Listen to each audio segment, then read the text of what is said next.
you ever imagined a place where the ocean isn't blue, but black, thick with oil, garbage, and despair? A place where the waves crash not against the shore, but against rusted tin rooftops, where barefoot children play in piles of waste as if it were their only playground. Beneath the glittering skyline of Manila's rising city, there exists another world, one not beside the sea, but in it. A world erased from travel maps, forgotten in progress reports, and buried deep beneath society's indifference.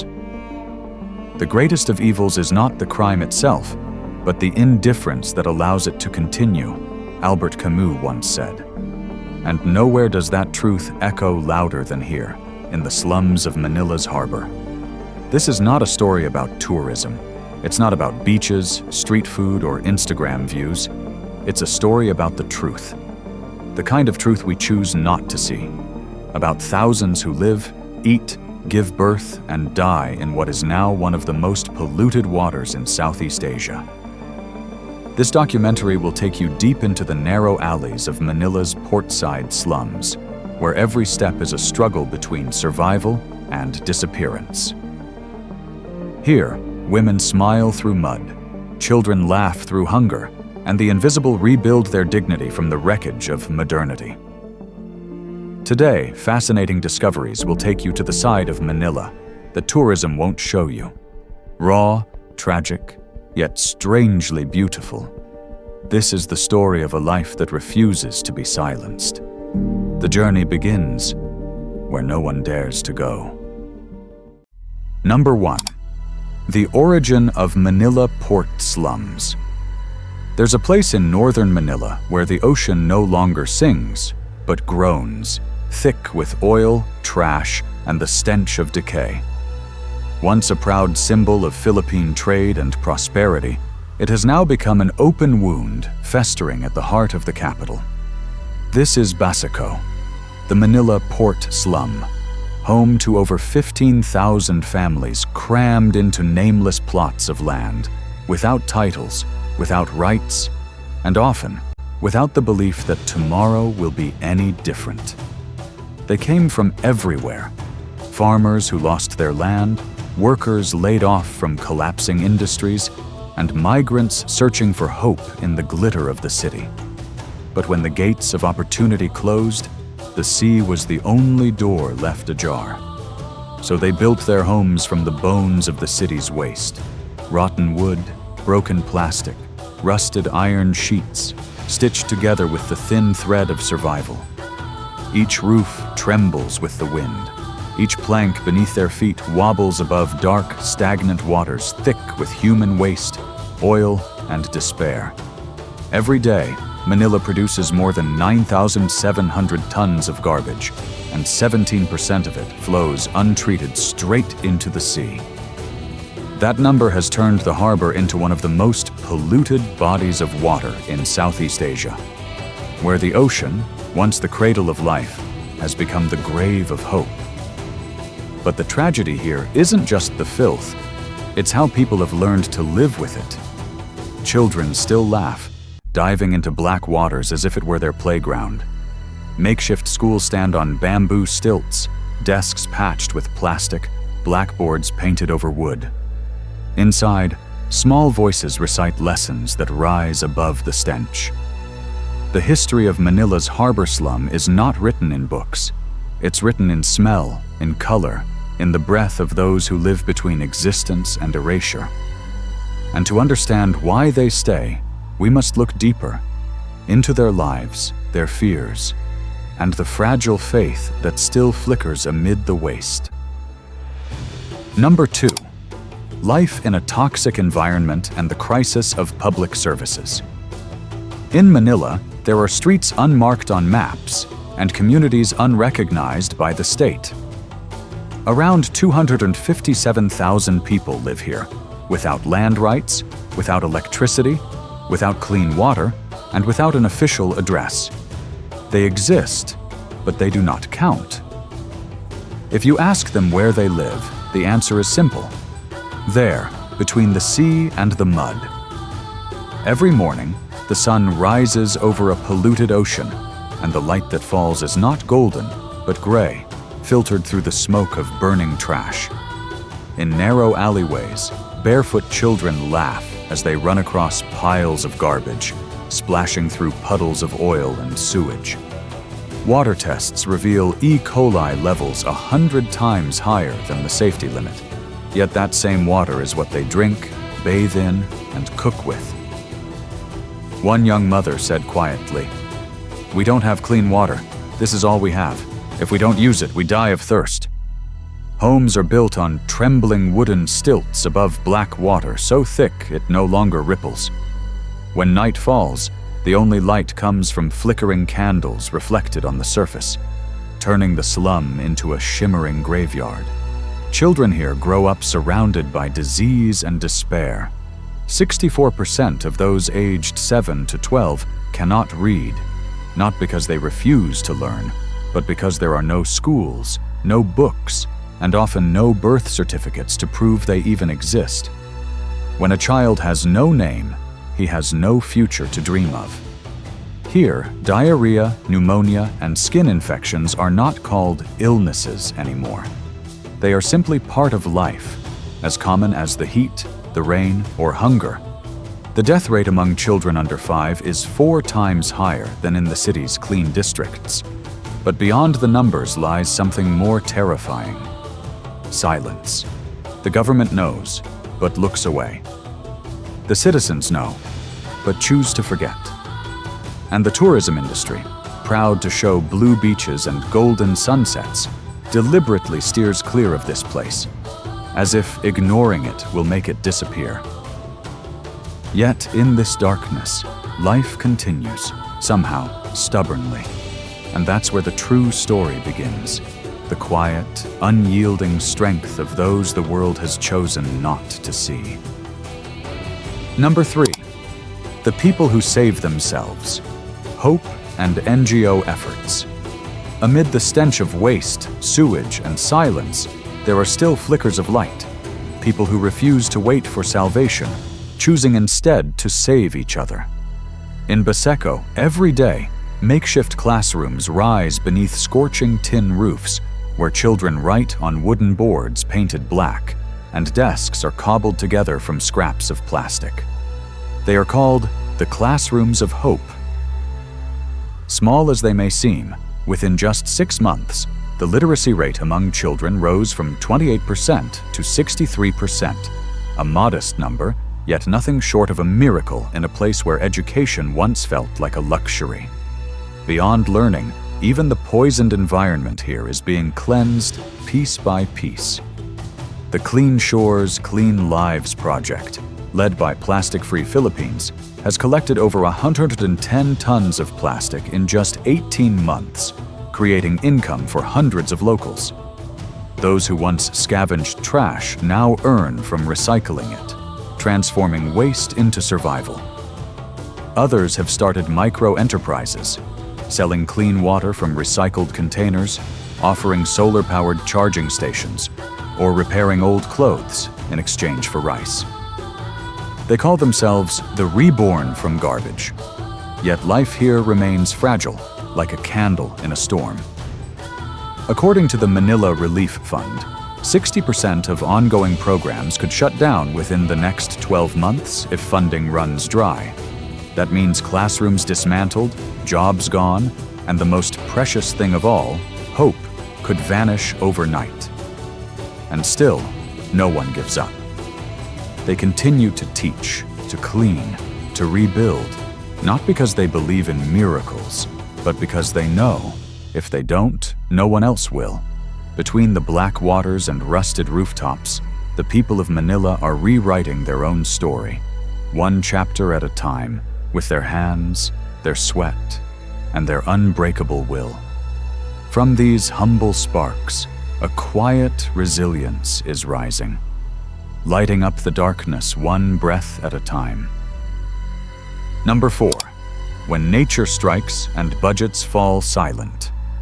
In August 2024, within just 36 hours, Torrential rain and an unexpected tidal surge swallowed over 70% of Manila's harbor slums in filthy water.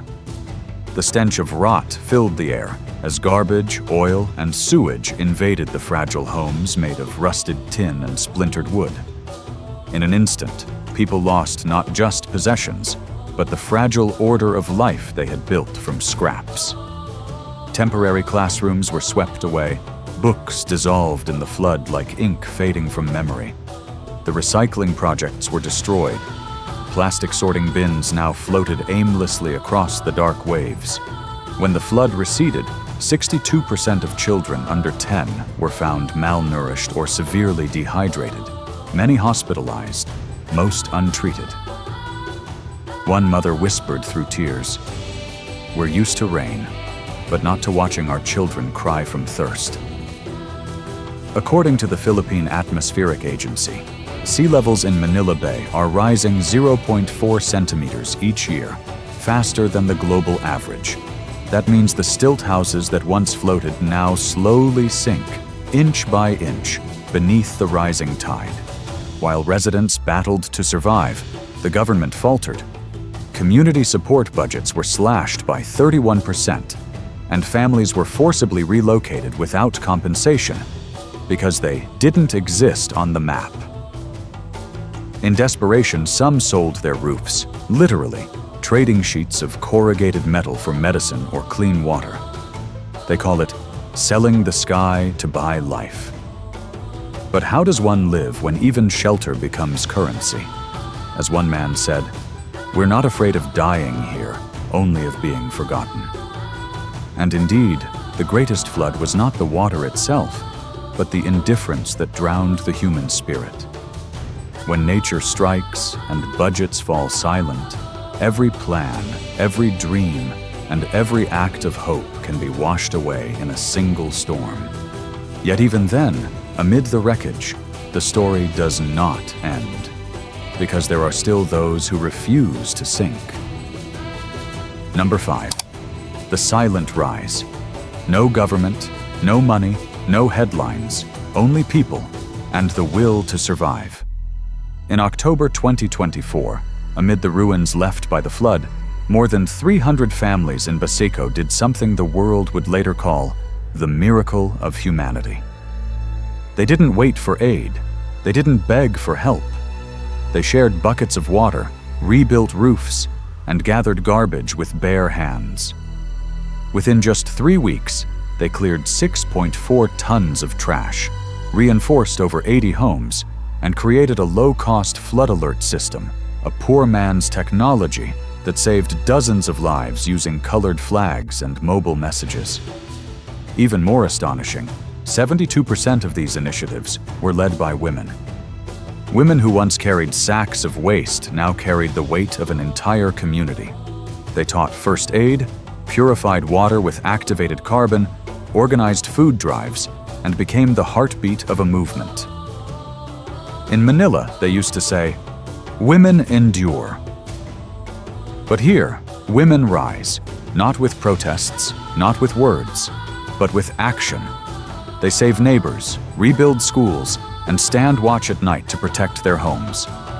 No cameras were there to capture it, yet they did it anyway, because they knew if they didn't, no one else would. The image of a woman sitting amid garbage, cradling her child with one hand and patching her leaking roof with the other by candlelight and rain, it stays with you. It's no longer the symbol of poverty, but of dignity, the kind that only disappears when people stop believing they deserve to live. "Courage is grace under pressure," Ernest Hemingway once wrote. And perhaps nowhere in the world is courage more graceful than here. When the city turned away, they stood tall, not in rebellion, but in survival. In silence, Manila witnessed an uprising, not of anger, but of humanity. While others waited to be saved, these people saved themselves. And maybe that's the greatest miracle of all. As the city lights of Manila shimmer over the black waters, you begin to realize beauty and filth are not opposites. They coexist like two sides of a human soul. Perhaps the truth about life here isn't in the poverty or the garbage, but in the fact that people still live and still love amidst what most of us could never bear. Because if life is a test, then this place is humanity's hardest question. When everything has been taken from you, what remains of who you are? Is it your possessions, your pride, or maybe simply the ability to smile, knowing you've been forgotten? The people of Manila's port slums live in a strange rhythm. By day, they clean the garbage. By night, they sleep upon it. Yet within their eyes, there is something no flood, no government, and no poverty can wash away. The belief that they are still human. And that belief changes everything. Among the stench of decay, you can still smell hope. Between the rickety wooden stilts, you can still see balance, the delicate balance of love. Amid the noise of engines and waves, there's laughter, the laughter of children, pure and defiant, echoing through a city that has forgotten how to feel. In today's world, people are moved by black and white photos, yet numb to real lives. We click like on tragedy, but avert our eyes from the beggar at the corner. That's why Manila, in all its chaos and dirt, is more than a slum. It's a mirror, a reflection of who we've become. Because here, in what is called the dirtiest place, you may discover who among us are truly clean and who are not. When night falls, the city glows with neon light. But by the water's edge, small candles flicker.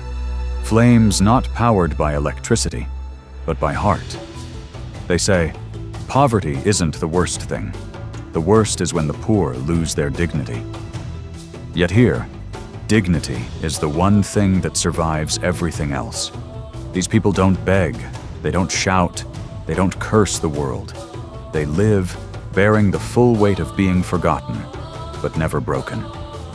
If Manila has a message for the world, it's this. Filth doesn't destroy humanity. Indifference does. Garbage can be cleaned, water can be purified. But who will cleanse the hardened heart of mankind?